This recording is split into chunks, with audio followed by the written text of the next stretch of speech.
Mesdames, Messieurs, chers téléspectateurs, merci infiniment de votre fidélité sans cesse renouvelée à votre chaîne préférée AfroWeb TV sur laquelle nous recevons le président de l'ANC aux États-Unis, Monsieur Placide Da Silva, qui nous honore de son présence en ligne aujourd'hui et avec lequel nous parlerons et nous aborderons la deuxième thématique de ce jour concernant le dialogue au Togo. Pour trouver des solutions aux différentes crises, les gouvernants et les différentes classes politiques décidaient d'aller au dialogue, mais qui quelquefois finissent à queue de poisson ou avec des incompréhensions. Contrairement aux pays voisins, les dialogues permettent à certains de trouver des consensus afin de faire évoluer leur pays. Quand on prend par exemple le cas de la Côte d'Ivoire et d'autres pays de la sous-région, on constate qu'ils sont en pleine évolution et il y a une réconciliation effective qui se voit profiler à l'horizon. Comment font-ils? Quelle stratégie utiliser pour y parvenir et pourquoi pas au Togo? Voilà donc la deuxième thématique de ce jour. Vous serez conviés vous aussi à nous appeler, à nous donner votre point de vue sur le +1 319 462 89 119, non par message, mais appelez-nous par WhatsApp ou appel direct et vous nous donnerez également votre point de vue. Pour l'heure, ma première question pour Monsieur Placide Da Silva, quelles sont les causes? On doit revenir un peu en arrière pour décortiquer les causes des échecs des dialogues au Togo. On a connu dans le temps Togo Télécom 1, Togo Télécom 2, la CVJR a travaillé en bonne et due forme, même si toutes les recommandations n'ont pas été faites comme cela se doit. Aujourd'hui, il y a aussi, d'après les informations, un autre dialogue à l'horizon. Mais pour l'heure,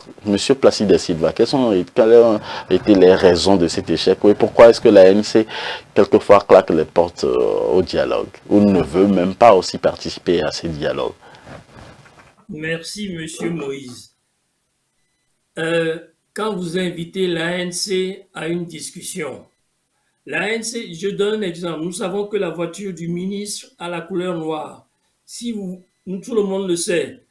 Si vous nous invitez pour nous dire encore que la voiture du ministre a une couleur noire, qu'est-ce qui se passe? Il y a quelque chose qui ne va pas là. Nous viendrons à toute réunion qui sera bien posée. Et ce que nous demandons, c'est, ici on dit du common sense. Du common sense. Faites un travail préalable. Ne venez pas nous donner un diktat. Ne venez pas. Je ne comprends pas pourquoi depuis toujours, tout ce qu'il y a eu comme échec, on n'a rien appris de ces leçons, de ces échecs-là. Il faut que qu'il y ait un travail préalable qui se fasse.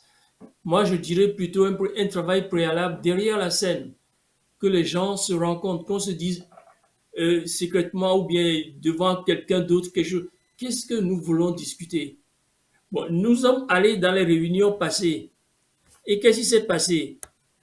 Du coup, vous vous souvenez de tous les discours des ministres qui sont venus là?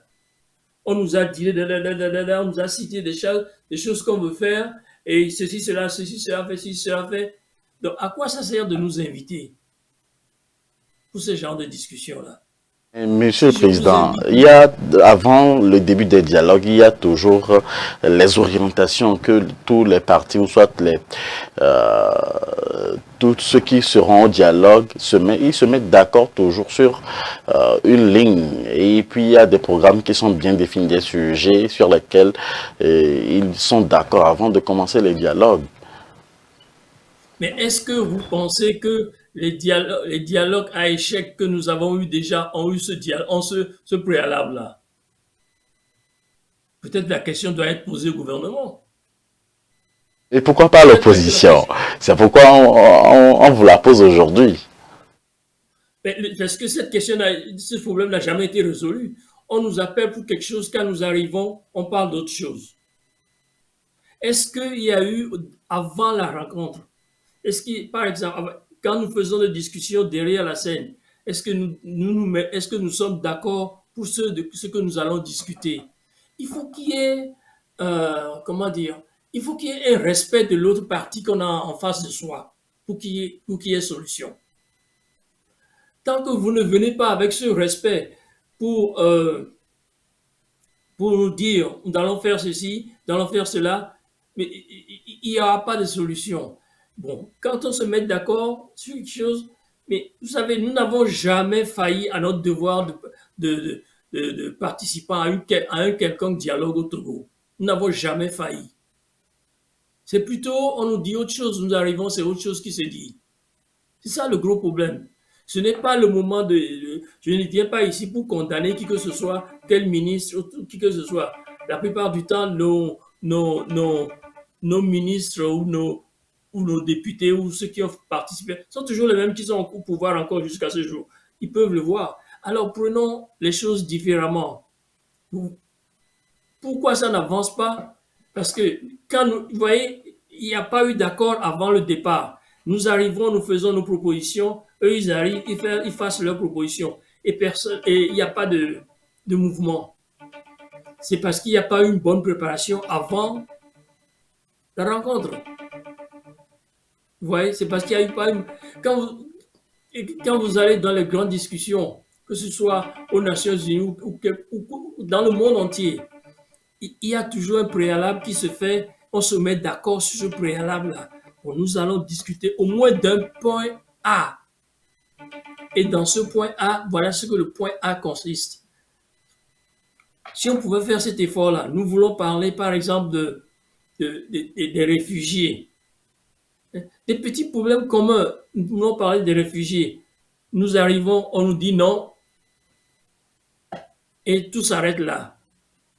Alors, à quoi ça sert de rester pour cautionner quelque chose qui sera, que nous voyons tous comme un échec? Moi, je veux bien aller à un quelconque dialogue, mais dites-moi, parlons entre nous. C'est comme un ménage qui divorce. Avant d'aller devant le juge, il y a des efforts de réconciliation qui se font d'abord. Est-ce que vous comprenez ce que je veux dire? Oui, bien sûr. Ce n'est pas à nous l'échec. L'échec ne vient pas de nous. Peut-être que l'échec, c'est quelque chose, l'échec, c'est peut-être partagé. Mais c'est partagé parce qu'on s'y prend mal. Nous avons des diplomates, nous avons beaucoup de Togolais qui sont sortis des écoles de diplomatie.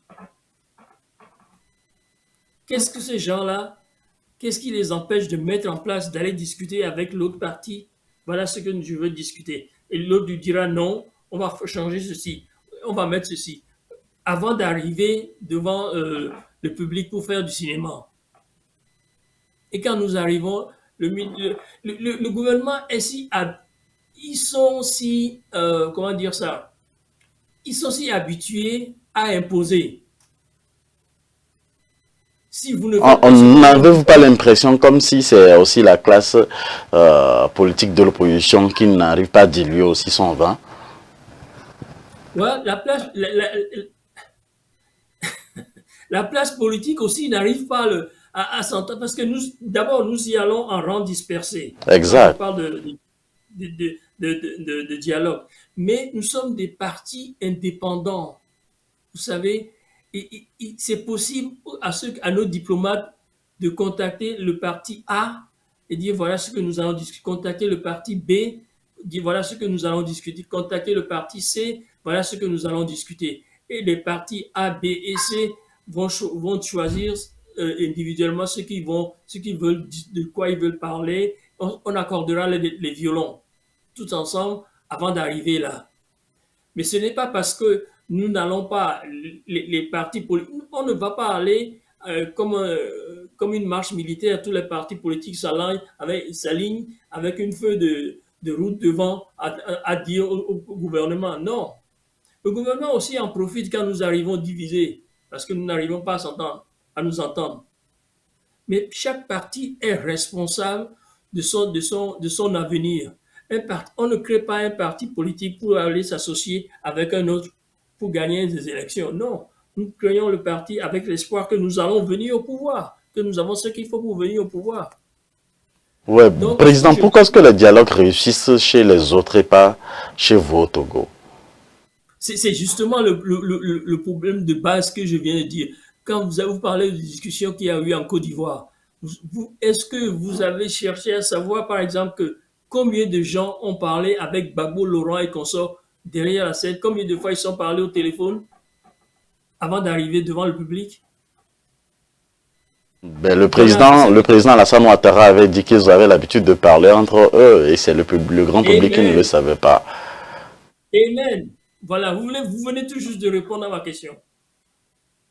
Vous venez tout juste de répondre à ma question. On voulait vous dire que le président Faure Zimla Gnassingbé n'a pas l'habitude de parler avec le président Fabre? Je ne sais pas, je ne peux le dire ici, mais je ne crois pas. Ça, je ne veux pas mettre quelque chose, je ne veux pas dire cela. Mais je crois qu'on est plus fort quand on fait le premier pas. On est plus fort quand on joue le lien pour créer le dialogue. C'est ça. S'il faut prendre un intermédiaire, prenez un intermédiaire. Et nous allons tous apporter nos idées à l'intermédiaire qui va faire le travail entre nous avant qu'on arrive.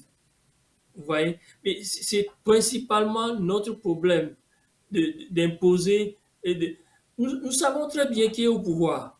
On ne va pas au dialogue pour lui enlever le pouvoir.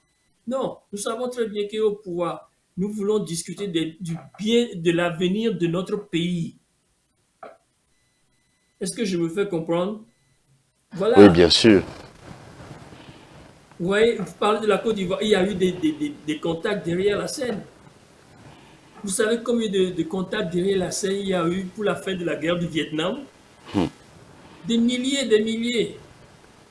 On parle je vous ai donné l'exemple du Rwanda comment dire, et de l'Afrique du Sud. Ce sont des exemples qui sont des réussites, ça. Parce qu'il y a eu, on savait très bien qu'est-ce qu'on voulait faire. Les discussions, et tout le monde savait ce qu'il fallait faire. Et tout le monde était d'accord sur la même chose, sur la même route. Vous savez, il y a une chose que je peux proposer aussi. Avant d'aller à ces réunions, qu'on se mette d'accord, ne serait-ce que pour une seule chose. D'abord, prenons un truc banal. L'hôpital de Lomé. Ça n'a rien à voir avec la politique, mais prenez un truc banal. L'hôpital de Lomé. Et qu'on se dise qu'on dise à tous les participants, nous allons parler de l'hôpital de Lomé. Qu'est-ce que vous pouvez apporter? Qu'est-ce qu'on peut changer? Voilà ce qui se fait actuellement. On vient avec les données statistiques qui nous disent ce qui se passe là-bas. Et tout le monde vient pour parler de cette chose-là. En symbiose, et chacun va apporter sa solution. Et on sera bien d'accord qu'à la fin de la réunion, il y aura une conclusion. La conclusion, nous allons la définir en partie, en définissant d'abord, avant de se rencontrer, ce que nous appelons réussite. Avant de continuer donc cette émission, nous allons recevoir un téléspectateur qui attendait depuis en ligne. C'est vrai qu'aujourd'hui le numéro ne travaille pas, mais on va changer dans quelques instants à l'autre. Alors, téléspectateur, bonjour. Bonjour, Monsieur Moïse. Oui, allez-y pour votre intervention. Vous êtes en direct avec nous. Allez-y. Si vous avez une intervention, une question ou une suggestion, un apport, allez-y. Voilà, je vais intervenir sur 2 points. Le premier, c'est loin de moi la prétention, bien voilà, de poser des questions à M. Placide. Oui. Mais j'aimerais bien m'aventurer sur ce terrain en posant une question parce que Maître a dit quelque chose tout à l'heure que j'ai déjà entendu de la part d'un acteur politique du pays, ce qui concerne les dialogues politiques. Et il y a une multitude de partis politiques au Togo, mais ils font l'effort de se mettre en coalition. Et ce sont ces coalitions des fois qui vont au dialogue. Oui. Et monsieur, c'était Maître Kissi, Jean Kissi, qui avait dit que malheureusement, comme l'inquiétude qu'a soulevé Maître tout à l'heure, qu'ils vont à ces assises-là, malgré qu'ils soient au sein d'une coalition, Oui. avec des objectifs différents. Et Maître vient de dire la même chose tout à l'heure. Ce que je veux poser comme question, ça pourrait paraître enfantin, mais est-ce que c'est vrai que vous n'avez pas d'objectif commun avant d'aller à ces assises-là. Ça c'est petit A.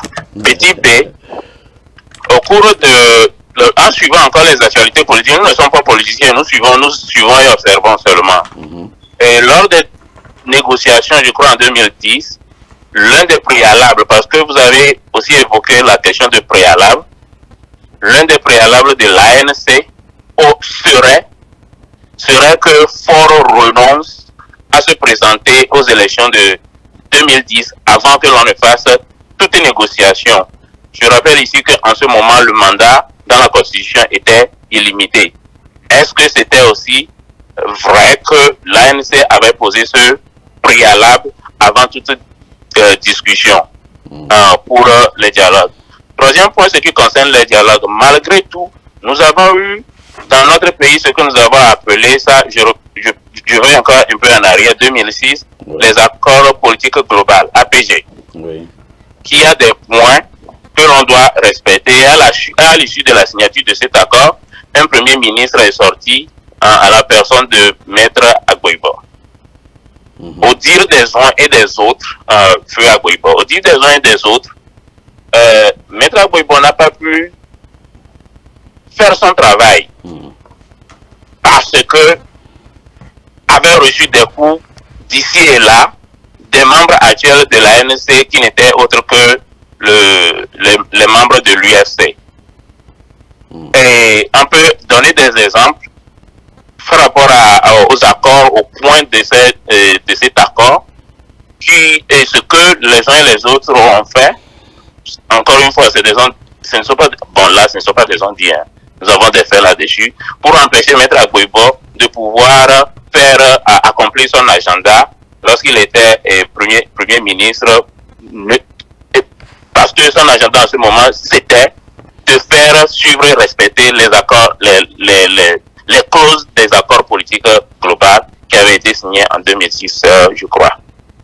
Donc, est-ce que Maître peut nous donner des explications là-dessus? Parce que, à mon avis, lorsque vous allez à ces négociations, étant dans une coalition et que vous n'avez pas de point commun, moi je pourrais dire que vous faites ça sciemment parce que ça ne profite qu'au camp qui est en face et que nous, le peuple derrière, puis vous suivons, je ne sais pas comment nous allons nous qualifier ou bien comment vous nous considérez en ce moment. C'est mon intervention pour le moment, je ne vais pas être très long, peut-être que je vais rebondir après. Merci de nous avoir appelés. Et Président, il a eu beaucoup de questions à vous poser. J'espère que vous aussi, de votre côté, vous allez répondre à tous les téléspectateurs qui nous regardent en ce moment. Allez-y, donc, Président. Ok, merci à notre ami qui a appelé. Les points sont pertinents. Ce qu'il dit, c'est la vérité. Il a bien suivi les événements qui se passent au Togo. Mais quand il parle il a parlé de comment se fait-il que les partis qui vont au dialogue vont en rang dispersé, n'ont pas un objectif commun. Exact. Vous savez, est-ce que je ne pense pas que ce soit tellement là le problème, parce que il est évident que chaque parti a son entité, a sa façon de voir les choses. Bon, il ne faut pas forcément chercher à uniformiser les gens à la base. Il ne faut pas, je ne pense pas.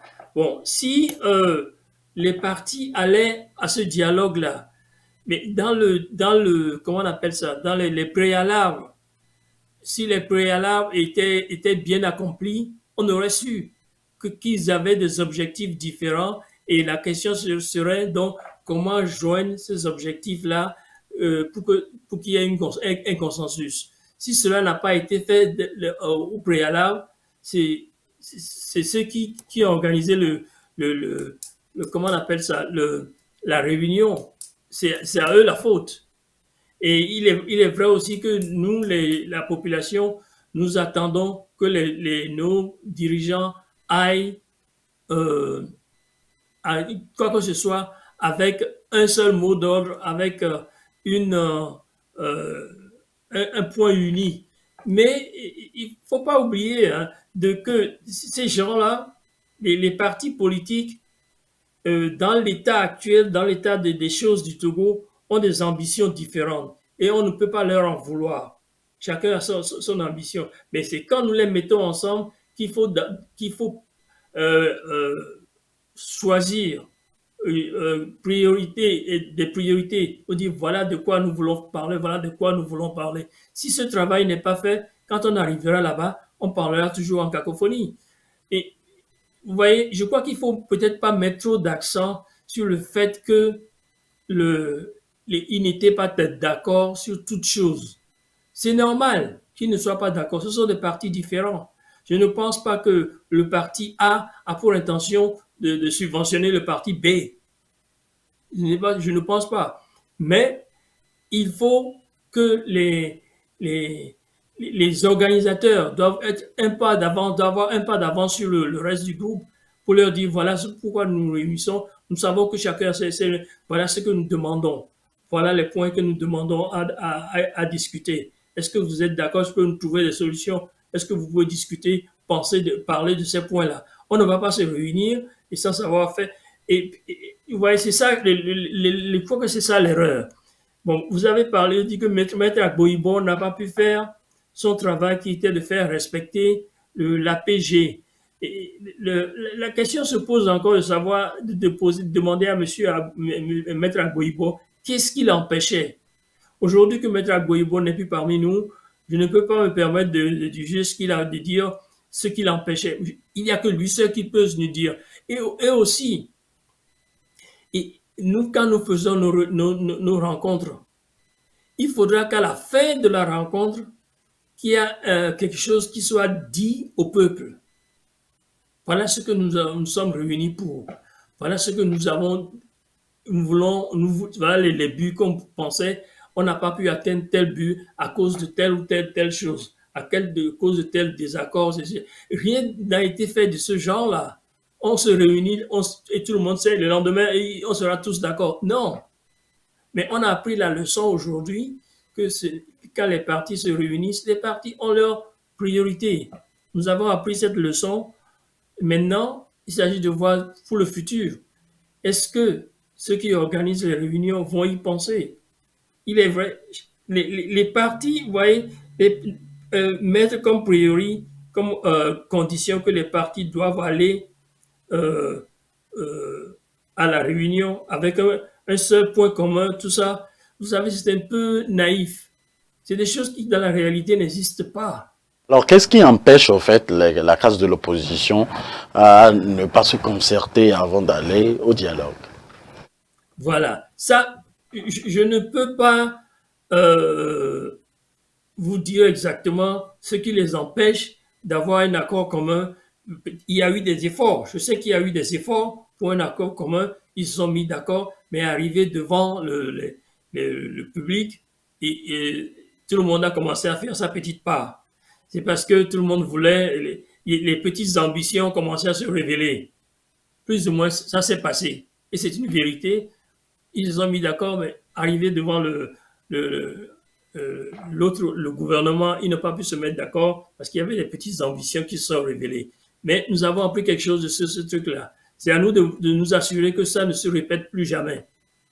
Alors, à un certain moment donné aussi, il y a, selon l'auditeur, il y a la classe de l'opposition qui insistait à ce que le président Faure démissionne ou voilà. Avant que les négociations se poursuivent, ou soit avant d'aller aux négociations ou au dialogue. Que répondez-vous à cela? À cela, d'abord, si comment on appelle ça? Si ceux qui vont au dialogue, en supposant que nous avons le dialogue entre opposants et gouvernement, si opposants tous de mettre d'accord, nous voulons le départ de Gnassingbé avant toute discussion, s'ils le disent tous d'une même voix, ce serait différent. Mais arrivé là-bas, ils ne disaient plus cela de la même voix. Il y a certains qui ont changé, il y a certains qui ont compris qu'ils peuvent avoir des postes dans le ministère. Tel ministère, les ambitions se sont révélées encore. Et c'est encore le même problème. Mais est-ce que on peut aller à une réunion avec cette condition-là? Cette condition-là. Mais il ne faut pas oublier que la loi La constitution togolaise demande quelque chose. Quand on va dans les réunions, on s'appuie sur ce que dit la constitution. La constitution nous dit que le bonhomme ne peut plus se représenter. Et nous sommes tous d'accord sur ça. Ce que la constitution dit est beaucoup plus important que ce que nous allons dire. Voilà. Est-ce que le président a compris cette partie de l'affaire? Pour lui, il n'est pas question qu'il démissionne ou bien qu'il fasse son nécessaire pour conduire le pays à une élection et à une alternance. Vous voyez, c'est comme demander au président Clinton pour d'aller discuter maintenant et il veut lui-même se représenter. Bien, alors, la problématique revient toujours à un mandat illimité ou à un mandat limité, à un mandat renouvelable une seule fois, et donc nécessairement par rapport à la Constitution. S'il advenait que le président Faure Gnassingbé ne se présentait plus, est-ce que ce sera la solution pour que tout marche en bonne et due forme au Togo? Ce sera un premier pas. Ce sera un premier pas. Je ne dis pas que ce sera entièrement la solution, mais ce sera un bon premier pas. Vous voyez, les gens sont arrivés à un point où, à cause des conflits, tout ce qu'il y a eu dans le passé, ils demandent maintenant que la Constitution soit respectée, que le gouvernement qui est resté au pouvoir pendant 50 ans, au moins laisse quelqu'un d'autre venir. Vous voyez? Et ce serait difficile. J'écoutais la dernière fois votre émission, il y avait des invités qui disaient « Oh, quand on parle de l'alternance, moi je ne suis pas d'accord. » Vous voyez, l'alternance a son bien. Si la Constitution nous dit que quelqu'un ne peut plus se représenter, qu'est-ce qui nous empêche de renforcer cette idée? Dans tous les pays du monde, regardez un peu dans tous les pays du monde qui ont avancé, il y a eu cette clause-là. Je ne parle pas des cas de Museveni, tout ça, qui sont devenus présidents à vie. Mais quand les gens deviennent présidents à vie, l'expérience nous a prouvé que le pays n'avance plus. Qu'ils sont trop cloîtrés dans leur façon de vivre. Il faut quelque chose de nouveau pour changer. Mais, Président, quand on prend le cas de, je ne vous coupe pas, mais quand on prend le cas du Rwanda avec ce président-là, par exemple, les choses évoluent en bonne et due forme. Qu'est-ce qui fait la différence entre cette conduite, ce management avec celui de votre pays? Il y a une grande différence. Vous savez, moi, j'ai visité le Rwanda plusieurs fois. J'ai des amis rwandais, j'ai des amis qui, je ne peux pas leur dire non, mais j'ai des amis là-bas. Et quand vous allez au Rwanda, j'ai posé la question une fois à un ami rwandais, mais votre président, il fait du bien pour le pays et tout ça, qui vous dit que demain il ne sera pas tué? Comment vous arrivez à le protéger? Est-ce que l'armée arrivera à le protéger? Sa réponse a été, ce n'est pas l'armée qui protège Kagame, c'est nous tous qui protégeons Kagame. Ça, c'est une chose. Mais il faut voir quels sont les résultats de ce management-là. Regardez un peu ce que Kagame fait dans son pays. Kagame est arrivé à créer une union, que vous soyez d'accord avec lui ou pas, c'est secondaire, est arrivé à créer une union qui fait que les gens ne rendent plus son départ, ne sentent plus son départ, ne voient plus son départ comme un problème. Vous voyez? Si nous arrivons à ce niveau-là, où le pays se développe, où le pays, avec l'histoire du Rwanda, vous avez le génocide. Si ce génocide-là s'était passé ailleurs, comme ce qui s'est passé au Rwanda, au Soudan, avec toutes les parties, il serait toujours, le génocide devient souvent un cercle vicieux. Tu viens tuer mes amis, je reviens le lendemain, je tue tes amis. Ça devient un cercle vicieux. Kagame est arrivé à rompre ce cercle vicieux-là. Et les gens se parlaient. Je suis allé là-bas, j'ai vu dans les villages les gens qui étaient des voisins, qui se sont tués pendant le génocide, et ces gens-là se parlaient. Alors, comment faire pour que la réconciliation soit effective au Togo et que le dialogue soit ait un succès, au moins un ultime dialogue au Togo, puisqu'il y a un dialogue qui se profile à l'horizon? Nous sommes à la fin de cette émission. Vous savez, la question simple du dialogue, de cette réconciliation, si vous voulez, regardez un peu sur la scène internationale. Est-ce qu'il y a un succès? Nous avons le succès de l'Afrique du Sud. Qu'est-ce qu'ils ont fait de mieux, de plus intelligent que nous n'arrivons pas à faire? Il y a eu il y a 3 livres qui sont publiés sur la commission de Desmond Tutu. Il y a 3 livres qui sont publiés dessus. Et j'ai un ami qui fait partie de son entourage. Qu'est-ce qu'ils ont fait de mieux? Pour qu'il y ait réconciliation, il faut donner à la victime le temps ou le temps de s'exprimer, d'exprimer sa peine. Il faut l'écouter. On ne vous écoute pas et on vous demande de venir vous réconcilier. La réconciliation, c'est un processus, ce n'est pas un décret. Vous voyez? Donc, ce que je dis, c'est que la balle est toujours dans le camp du gouvernement. Le gouvernement doit faire un effort un peu plus maintenant. Peut-être qu'il faudra peut-être changer l'entourage du président. Mais ça, c'est leur problème, ça. Mais il faudra des gens qui ont pour objectif l'intérêt supérieur du pays, pas rester au pouvoir. Parce que tôt ou tard, que Gnassingbé le veuille ou pas, il partira.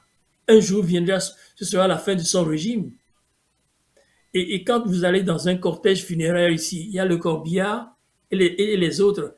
Il n'y a pas de U-Haul derrière qui prend les amis du président ou bien la fortune du président pour enterrer cette fortune avec lui. Non. Vous voyez, tôt ou tard, ça va arriver. Ça va arriver. On comprend votre position, Président. Je ne vous coupe pas. On a toujours un téléspectateur qui est revenu. On va le donner, puisque nous sommes presque à la fin de l'émission, on va le donner également une opportunité pour faire sa conclusion très rapidement. Téléspectateur, bonjour, bonsoir. Allez-y. Oui, bonsoir. Merci encore pour m'avoir donné la parole. Et j'interviens également pour dire, bon, ça c'est mon point de vue personnel. Hein. Oui, est-ce que ne serait pas mieux que l'on fasse les choses autrement au Togo? Parce que depuis 1990 jusqu'à aujourd'hui, c'est les mêmes choses. Exactement. Dialogue, problème, tension sociale, politique, dialogue, mais pas social, même dialogue, et puis ça ne s'exécute pas, dialogue, on ne sait même pas pourquoi on va au dialogue. Bon, maintenant on nous fait comprendre que peut-être qu'on s'entend au départ et qu'arrivé au dialogue, bon voilà, les gens font sortir leurs petites ambitions. Quelles sont les petites ambitions de ces acteurs politiques-là qui diffèrent les uns des autres si ce n'est l'intérêt supérieur de la nation? Quel intérêt ils visaient autre que ce que le peuple les a mandatés à faire? Si ce n'est pour nous chanter ou bien peut-être le patronyme de quelqu'un qui dérange. Oh, son papa a fait 50 ans, lui-même il fait 38 ans, le tout ça fait 70 ans, on ne peut pas accepter ça. Et c'est ce que vous vendez à la population. Est-ce que celui qui est à Dapan, vraiment, il se préoccupe de ça? Hormis le terrorisme aujourd'hui, celui qui est à Dakwame et qui est à Kwalimé, qui se préoccupe, ou bien Kara Dapan, qui veut peut-être l'engrais, et qui fait que l'engrais ne parvient pas. Comment vous mobilisez ces personnes-là? Parce que c'est ça le problème commun. C'est le problème social peut-être qui va, si on ne peut pas gagner et faire partir ceux-là que vous combattez aujourd'hui du pouvoir par les élections, ben, le pouvoir appartient au peuple. Nous l'avons vu tout récemment au Sri Lanka. Personne n'était devant. C'est le peuple qui s'est soulevé, même si on peut dire qu'il y a du travail qui s'est fait en dessous. Mais chez nous au Togo, je vais prendre le pouvoir et puis c'est tout. Vous avez été à l'Assemblée nationale. À l'Assemblée nationale, quel travail ou bien quel projet de loi on peut dire que vous avez déposé sur la table, même si ça n'a pas abouti, et qui va dans le sens de l'amélioration de la condition de vie d'un Togolais. Des personnes âgées, lorsqu'ils vont à l'hôpital, ont-ils des soins? Que je sois paysan, est-ce que j'ai des soins lorsque j'ai 65 ans que je vais à l'hôpital? Est-ce que je peux être soigné gratuitement? que, et puis encore, ceux qui ont travaillé à la retraite, lorsqu'ils vont à l'hôpital, est-ce qu'on peut s'assurer qu'ils ont une assurance maladie qui les couvre? Est-ce que, par exemple, au sein de l'ANC, quelqu'un se lever pour travailler avec quelqu'un au niveau du parti au pouvoir et faire un projet de loi dans ce sens et trouver les mécanismes de financement? Parce que, comme l'a dit Maître tout à l'heure, ce ne sont pas des têtes qui manquent, ce ne sont pas les moyens où trouver l'argent qui va aussi manquer. Et on sait comment trouver cet argent-là pour financer ne serait que l'assurance maladie des personnes âgées dans notre pays. Même si aujourd'hui il y a une assurance universelle, maintenant les hôpitaux, l'état des hôpitaux, est-ce que nous avons travaillé dans ce sens? Vous allez peut-être me dire que je suis naïf et que je parle des choses dont vous parlez aujourd'hui, mais nous n'avons pas vu ça. Nous, en tant que peuple, nous n'avons pas vu ça dans ce sens-là. Tout ce que nous voyons, Paul Nyasingbe, et son papa a fait trop longtemps au pouvoir, et lui-même il vient, il ne veut pas partir, il faut qu'il dégage.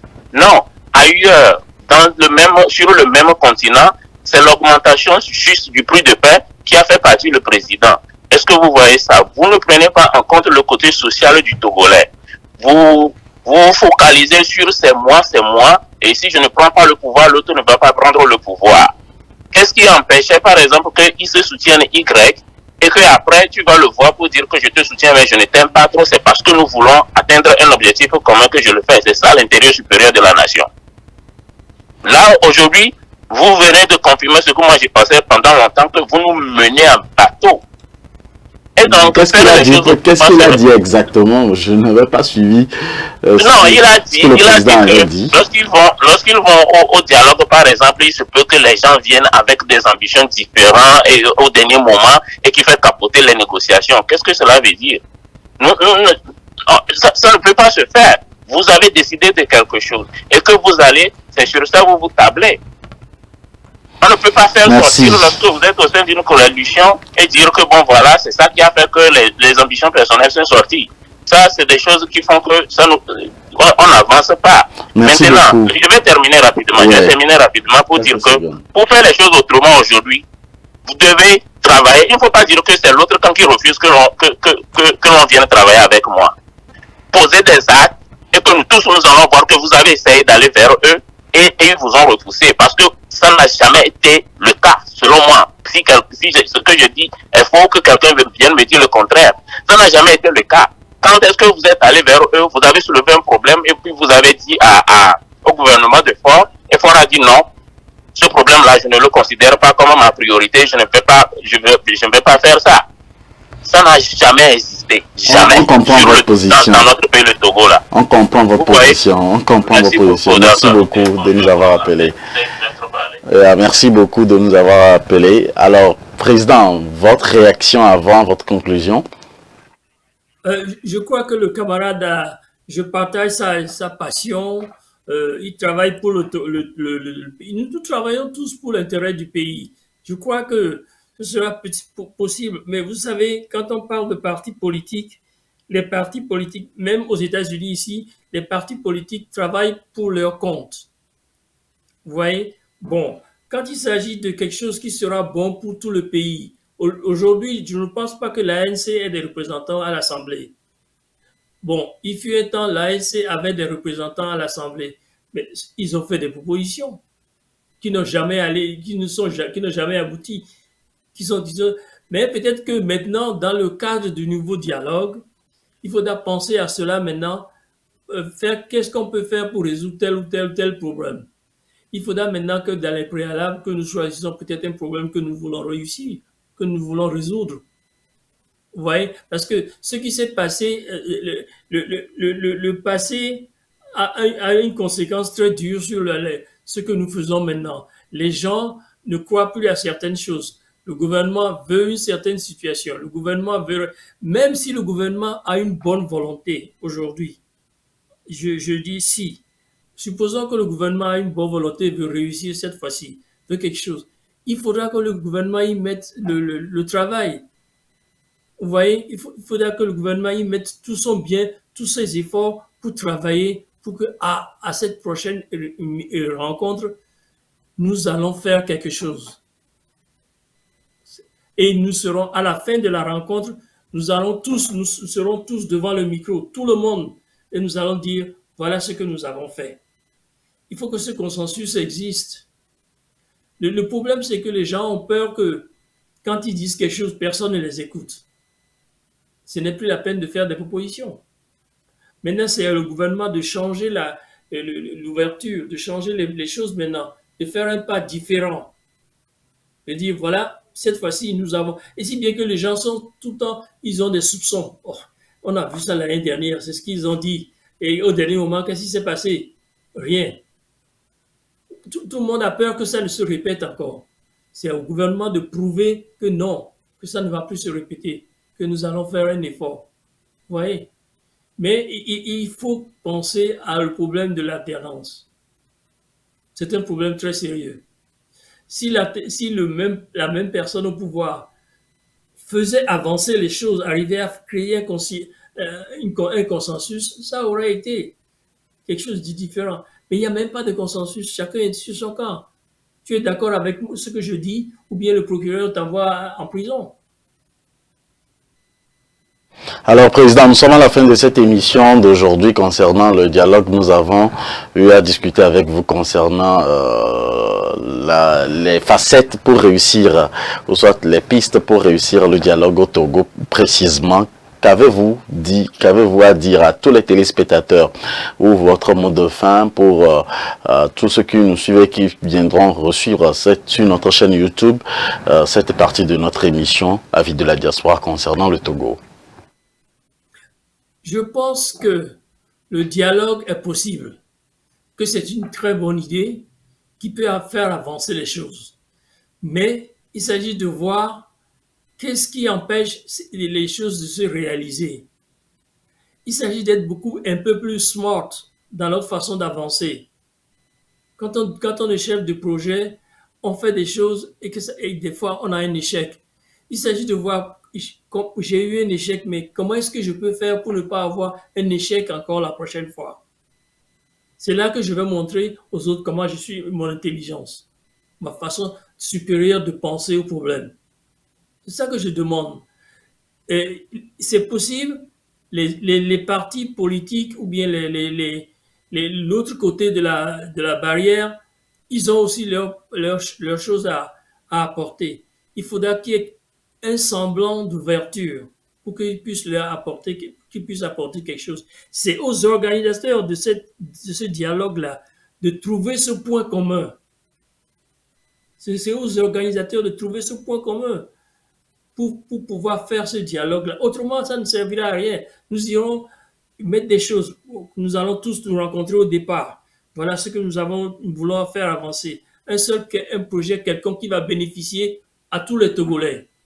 Bon, comment est-ce qu'on peut faire? Est-ce que ce projet, on peut le réaliser? Quelle est votre opinion sur ce projet? Apportez-nous. Nous allons discuter et nous allons trouver une solution. L'objectif, c'est de trouver une solution à la fin du dialogue, de ne pas se séparer en queue de poisson. Oui. Est-ce que le président peut se représenter encore? Est-ce que le président et son camp, ils voient que c'est la solution pour lui de rester éternellement?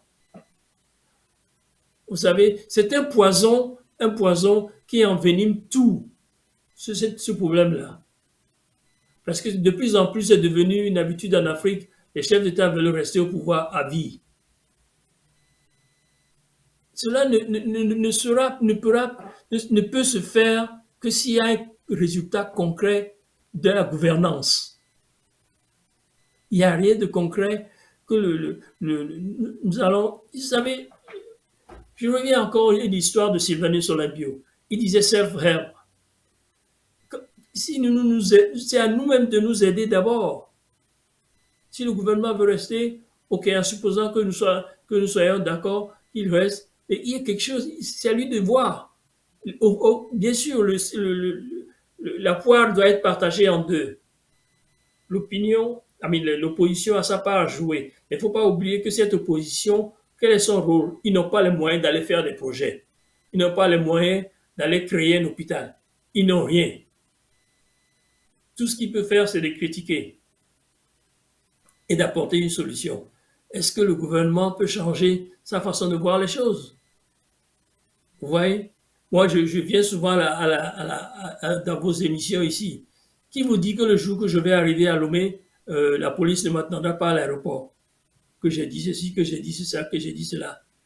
Ce sont ces petites choses-là qui font que les choses n'avancent pas. Il y a des grandes idées, mais immédiatement après la grande idée, c'est du désordre.